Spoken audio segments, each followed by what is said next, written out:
ताप का प्रतिरोध, रेजिस्टेंस और विशिष्ट प्रतिरोध, रेजिस्टिविटी पर प्रभाव।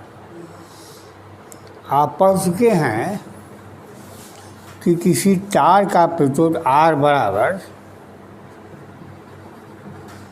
ml बटा n स्क्वायर टाउ तथा रो बराबर m बटा n स्क्वायर टाउ। चालक के पैरामीटर्स के पदों में किसी कंडक्टर का प्रतिरोध R ml बटा n स्क्वायर टाउ होता है और स्पेसिफिक रेजिस्टेंस m बटा n स्क्वायर टाउ होता है। धातुओं में एकांक आयतन में मुक्त इलेक्ट्रॉनों की संख्या ताप बदलने पर नहीं बदलती, यह धात्विक गुण है। लेकिन ताप बढ़ा देंगे तो शांतिकाल का मान परिवर्तित होगा, क्योंकि आप पढ़ चुके हैं या लिखवा चुके हैं हम कि शांतिकाल टाउ बराबर लैम्डा बटा VRMS। VRMS समानुपाती √T। मुक्त इलेक्ट्रॉनों की वर्गमूल चार्ज परम ताप के वर्गमूल के अनुक्रमानुपाती होती है। तो ताप बढ़ने पर वर्गमूल चार्ज बढ़ जाएगी और वर्गमूल चार्ज के बढ़ने से शांतिकाल टाउ का मान कम हो जाएगा।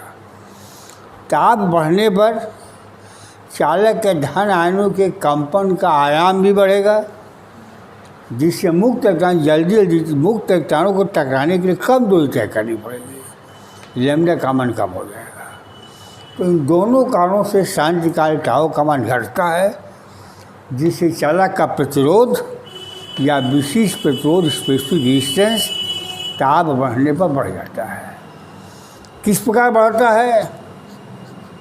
तो RT बराबर R0 into 1 plus alpha T या R बराबर R0 इंटू 1 प्लस अल्फा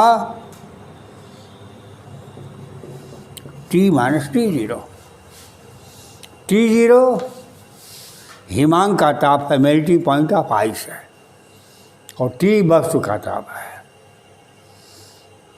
तो समीकरण 1 या 2 से अल्फा को कहते हैं प्रतिरोध ताप गुणांक, resistance temperature coefficient of resistance. प्रतिरोध ताप गुणांक टेम्परेचर कोफिशिएंट ऑफ रेजिस्टेंस। जैसे जैसे ताप का मान बढ़ता जाएगा RT का मान बढ़ता जाएगा। वही बात विशिष्ट प्रतिरोध में √T बराबर 𝜌0 इंटू 1 प्लस अल्फा T या रो बराबर 𝜌0 into 1 plus alpha T minus T0। आंकिक गणनाओं के इसी सूत्र का इस्तेमाल करें, R0 into 1 plus alpha T है। समीकरण 1 से अल्फा बराबर RT minus R0 but R0 into T। RT minus R0 but R0 into T। RT minus R0 प्रतिरोध में होने वाला परिवर्तन है और T टेम्परेचर में परिवर्तन है। R0 प्रारंभिक प्रतिरोध है। इसको लिख सकते हैं डेल्टा R बटा delta T into 1/R। RT minus R0 बराबर डेल्टा R और T minus T0 T minus 0 बराबर डेल्टा T। इसको लिख सकते हैं डेल्टा R अपान डेल्टा T गुणे 1/R। अतः अल्फा बराबर डेल्टा R अपान R बटा डेल्टा R अपान R बटा डेल्टा T लिखा सकता है। देखिए R जो इंटू 1 प्लस अल्फा टी है। टी क्या है? बस का टेम्परेचर है। R0 क्या है? 0 डिग्री सेंट पर रेजिस्टेंस है। टी क्या है? टी डिग्री सेंट पर रेजिस्टेंस है। इस सूत्र को ऐसे भी लिख सकते हैं, R बराबर R 0 into 1 plus alpha T minus T 0। किसी टेम्परेचर टी पर प्रतिरोध RT R into 1 plus alpha T minus T 0। T 0 हिमांक का ताप है, तो टी माइनस टी जो टेम्परेचर का परिवर्तन हो गया। यहाँ पर टी भी टेम्परेचर का परिवर्तन ही है। इसको ऐसे भी लिख सकते हैं, समीकरण 1 से अल्फा व RT R0 बटा R0 इंटू टी। इसको लिख सकते हैं R डेल्टा R अपान डेल्टा टी गुणे 1/R।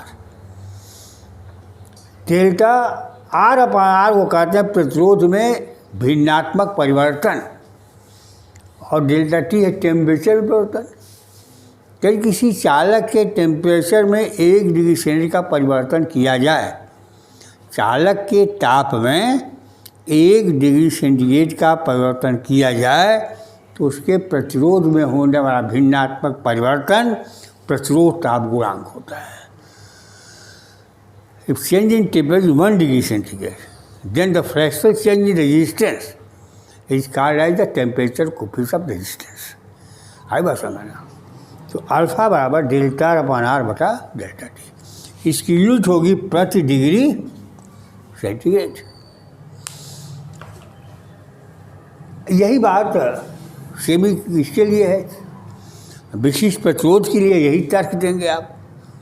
लेकिन सेमीकंडक्टर के बारे में बात दूसरी हो जाएगी। तो यदि हम सेमीकंडक्टर के ताप को बढ़ाएंगे तो कोवलेंट बांध के टूटने से नंबर ऑफ फ्री इलेक्ट्रॉन्स की संख्या काफ़ी बढ़ जाएगी, और फ्री इलेक्ट्रॉन की संख्या में होने वाली वृद्धि विशिष्ट प्रतिरोध को या प्रतिरोध को कम कर देगी। तो टेम्परेचर बढ़ेगा तो अर्धचालकों का प्रतिरोध क्या होता जाएगा? कम होता जाएगा। अर्धचालकों में टाव का मान बढ़ेगा, लेकिन टाव की वृद्धि से जो कमी होगी, टाव की कमी से प्रतिरोध में या विशिष्ट प्रतिरोध में जो वृद्धि होगी, यन की वृद्धि उस पर डोमिनेट कर जाएगी, और विशिष्ट प्रतिरोध या प्रतिरोध अर्धचालकों का ताप बढ़ने से घट जाता है। इसलिए अल्फा का मान चालकों के लिए धनात्मक और अर्धचालकों के लिए ऋणात्मक होता है। कुछ पदार्थ ऐसे हैं जैसे पारा है, ताप को कम करते चले जाएं तो 4.2 केल्विन टेम्परेचर पर इसका प्रतिरोध शून्य हो जाता है। तो कुछ धातुएं ऐसी हैं जिन धातुओं के टेम्परेचर को कम करते जाने पर क्या होता है, एक विशेष टेम्परेचर में उनका प्रतिरोध शून्य हो जाता है। इसका मतलब धारा के मार्ग में कोई अवरोध नहीं उत्पन्न होगा। अर्थात एक बार धारा प्रवाहित करा दें और प्रवाहित स्रोत को हटा लें, धारा प्रवाहित कराकर वैद्युत स्रोत को हटा लें, तब भी उससे दिनों महीनों घंटों धारा बहती रहेगी।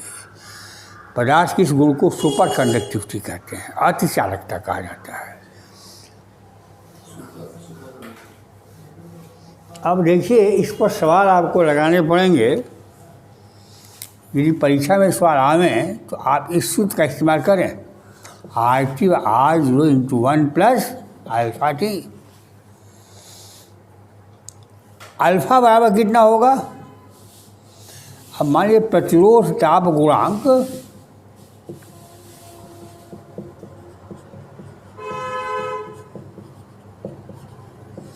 अल्फा का मान ज्ञात करना हो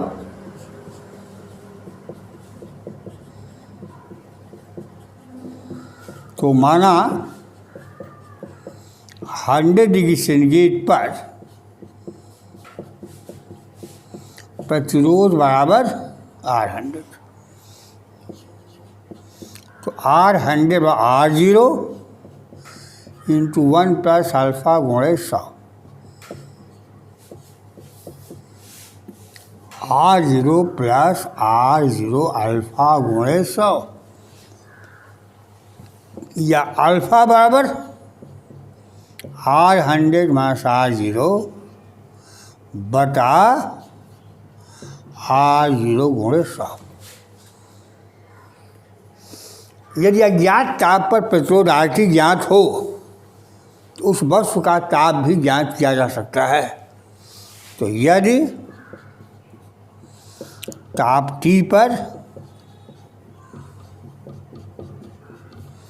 प्रतिरोध RT ज्ञात हो तो समीकरण 1 से T बराबर RT माइनस R0 बटा R0 अल्फा नहीं हो जाएगा। देखिए RT बराबर R0 plus R0 alpha T, इसको इधर ले आइए तो RT माइनस R0 हो गया। अल्फा T से भाग दीजिए, अरे R0 अल्फा से भाग दे दीजिए तो T आ गया। अल्फा का मान आप निकाल चुके हैं।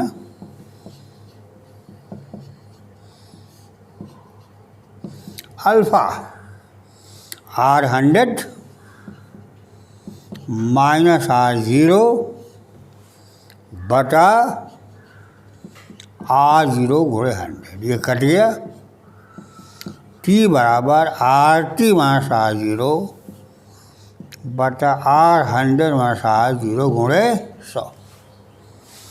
यदि RT ज्ञात हो, R100 ज्ञात हो, R0 ज्ञात हो तो अज्ञात ताप की गणना आप कर सकते हैं। इस सिद्धांत का उपयोग करते हुए जो तापमापी बनाया गया है उसको कहते हैं प्लेटिनम प्रतिरोध तापमापी।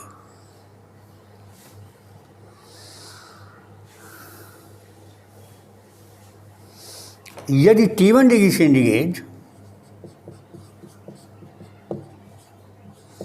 तथा T2 डिग्री सेंटीग्रेड पर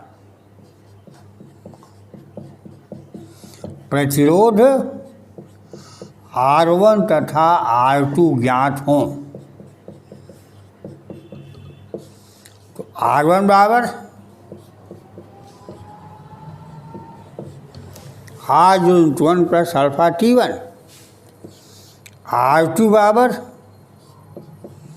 R1 प्लस अल्फा T2, भाग दे दीजिए R1 अपान R2 1 प्लस अल्फा T1 बटा 1 प्लस अल्फा T2, तीनों गुणा कर दीजिए।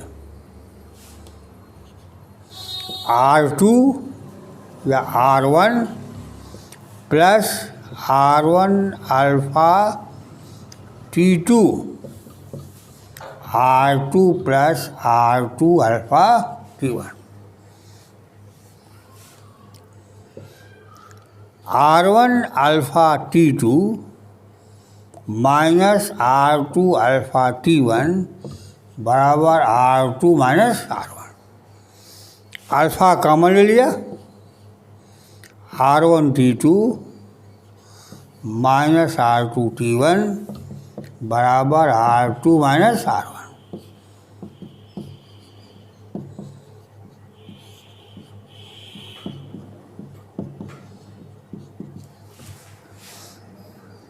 तो कुछ वाली सूत्र भी लग जाते हैं। आई बात समझना। तो इस सूत्र को भी याद कर लीजिए ताकि इतनी क्रिया से आप बच जाए।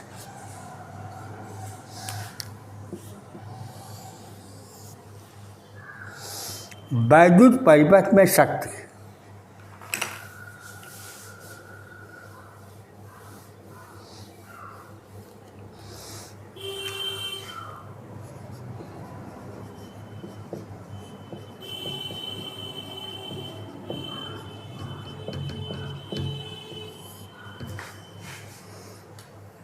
या पहले वैद्युत परिपथ में व्यय ऊर्जा की बात की जाए।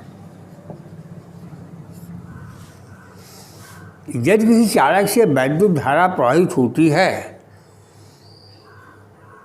यानी उसको किसी वैद्युत स्रोत से जोड़ना पड़ेगा। जब वैद्युत स्रोत से जोड़ते हैं तो वैद्युत क्षेत्र के प्रभाव में इलेक्ट्रॉन त्वरित होते हैं।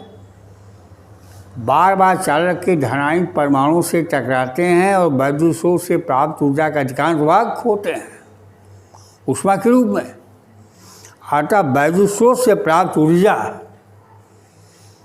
कितनी खर्च हुई यह निकालना है आपको। तो मान लीजिए किसी चालक के सिरे पर आरोपित विभवांतर भी है, प्रवाहित धारा आई है।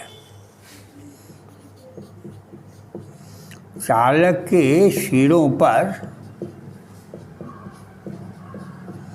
आरोपित विभवांतर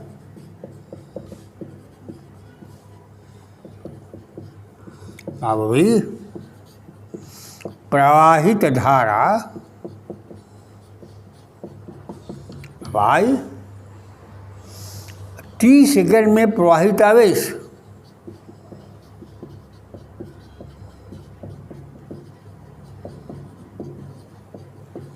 Q बराबर I इंटू टी, क्योंकि I by Q by T होता है। अब जानते हैं इतना आवेश प्रवाहित होगा तो वैद्युत स्रोत द्वारा प्राप्त ऊर्जा भी Q जूल होगी, क्योंकि आप पढ़ें कि 1 वोल्ट विभवांतर से एक भी विभवांतर से त्वरित होने पर आवेश द्वारा प्राप्त ऊर्जा भी Q जूल होती है। अतः Q आवेश के प्रवाह में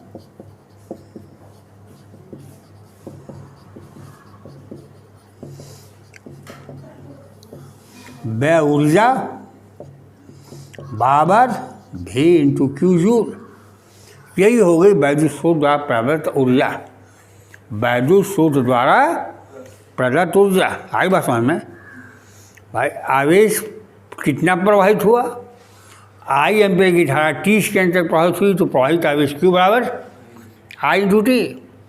Q आवेश के प्रवाह में वह ऊर्जा भी इंटू Q जूल बराबर भी आई टी जूल, ये व्यय ऊर्जा हो गए। तो व्यय ऊर्जा W बराबर भी आई टी जूल, भी बराबर I इंटू R होता है। तो व्यय ऊर्जा W बराबर I square R T joule, I बराबर भी बाई आर होता है। यहाँ I और भी बाई आर रख दें।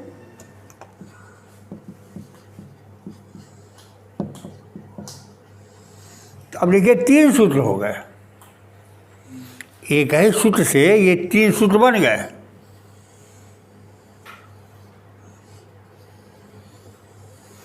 अब देखिए यदि भी और I मालूम है तो कोई दिक्कत नहीं आपको, लेकिन यदि कई चालकता श्रेणी क्रम में जुड़े हों तो उनसे समान धारा बहेगी, सबके सिरे का विभवांतर अलग अलग होगा, होगा कि नहीं होगा। तो प्रत्येक प्रतिरोध में व्यय ऊर्जा निकालने के लिए आपको प्रत्येक प्रतिरोध के सिरे का विभवांतर निकालना पड़ेगा और तब ऊर्जा निकल पाएगी। लेकिन इस सूत्र का उपयोग करें तो सीधे निकल जाएगी। तो यही चालक तार श्रेणी क्रम में जुड़े हों और प्रत्येक चालक तार से में उत्पन्न ऊष्मा या व्यय ऊर्जा निकालनी हो तो ये सूत्र ज़्यादा उपयोगी होगा। यदि चालक तार समांतर क्रम में जुड़े हों तो सबका विभवांतर समान होगा लेकिन धारा अलग अलग होगी। इस सूत्र का उपयोग करेंगे तो आपको प्रत्येक तार से बहने वाली धारा निकालनी पड़ेगी, काम बढ़ जाएगा। इसका उपयोग करें तो सबके सिरे का विभवांतर समान है, प्रतिरोध आपको मालूम ही है, आसानी से निकल जाएगा। तो इस सूत्र का उपयोग करते हैं श्रेणी क्रम समायोजन के लिए और इसका उपयोग करते हैं समांतर क्रम समायोजन के लिए। और जब भी और I मालूम हो तो इसका उपयोग कर लीजिए। तो याद तीनों सूत्र रहना चाहिए। व्यय शक्ति कितनी होगी, प्रति सेकंड व्यय ऊर्जा को व्यय शक्ति कहते हैं।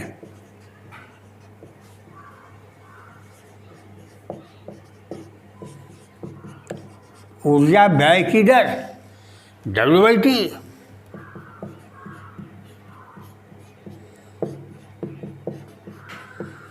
P बराबर V इंटू आई।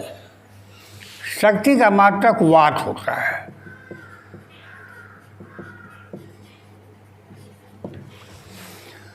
वोल्ट गुणे एम्पियर, यानी यदि किसी चालक के सिरे पर 1 वोल्ट विभवांतर आरोपित हो, प्रवाहित धारा 1 एम्पियर हो, तो वह शक्ति 1 वाट होती है। यह शक्ति का छोटा मात्रक है। किलोवाट 1000 वाट। आए बस अब भी बराबर आई आर,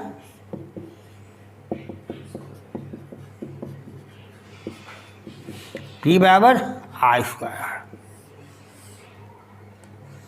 आई बराबर V बाई आर। तो समीकरण 1 से P बराबर V स्क्वायर बाई आर।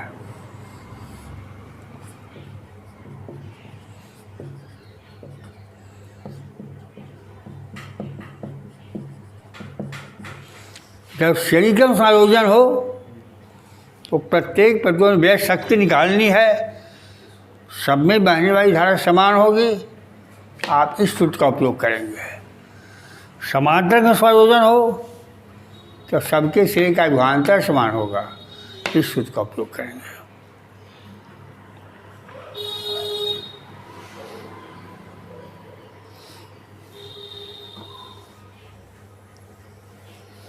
वैद्युत ऊर्जा के एक अन्य मात्रक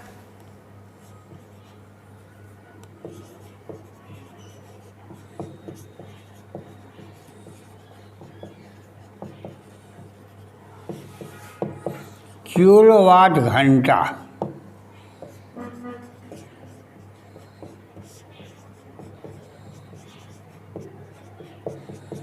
किलोवाट घंटा मान 1 किलोवाट की दर से 1 किलोवाट पर 1000 वाट की दर से 1 घंटे तक कार्य हो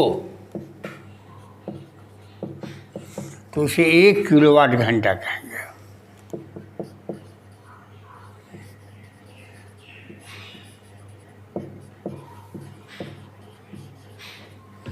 एक घंटा में 36 सेकंड होते हैं।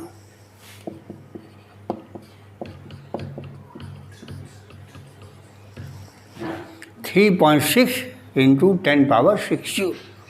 1 किलोवाट घंटा को ही 1 यूनिट कहते हैं। जैसे 35 यूनिट की बिल आई आपकी, मतलब आपने 35 किलोवाट घंटा वैद्युत ऊर्जा का उपयोग महीने भर में किया है। तो अब इसके सवाल आप आज जो पांच लगाइए। हैं अब प्रतिरोधक का समायोजन संभवतः 30% में कट गया है। लेकिन हाई स्कूल में पढ़ चुके हैं, इसीलिए काट दिया गया है।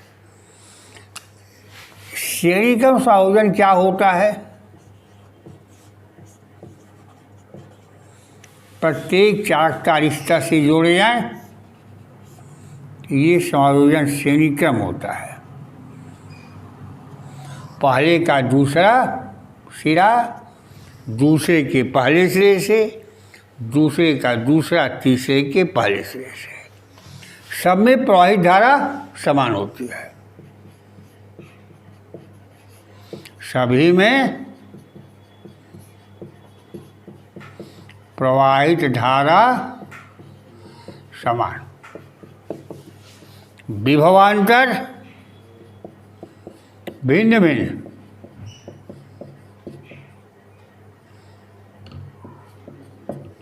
यहाँ V1, यहाँ V2, यहाँ V3।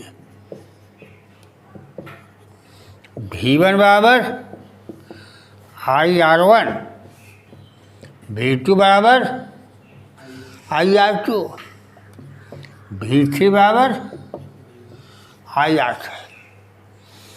A व B के मध्य विभवांतर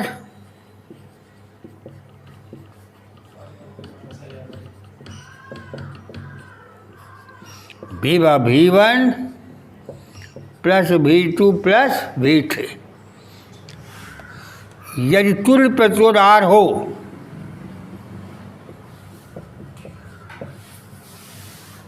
कितना हो आर, तो भी बराबर आई आर।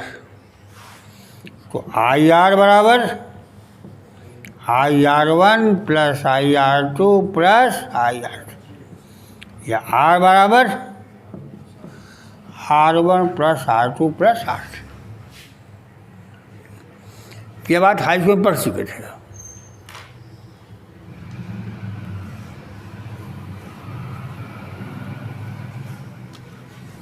श्रेणी समानता का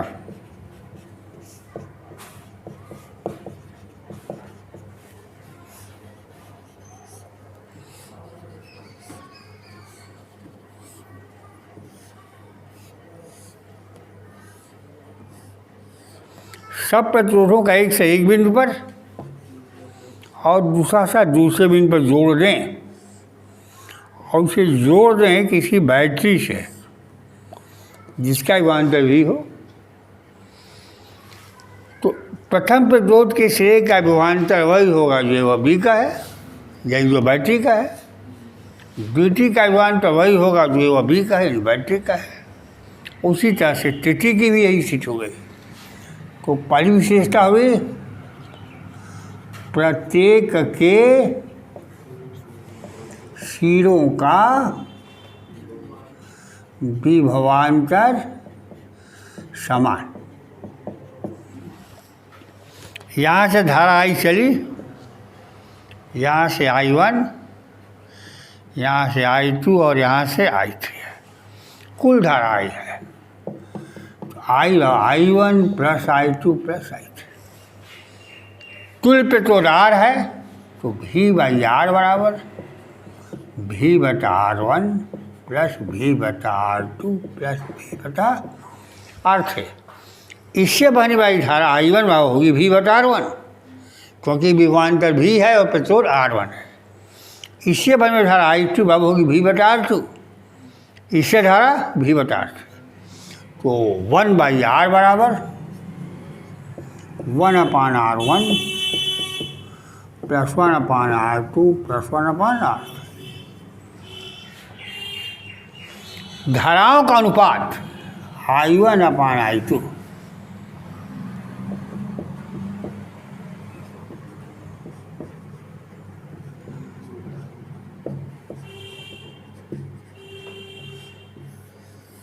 इस सूत्र का बड़ा उपयोग है।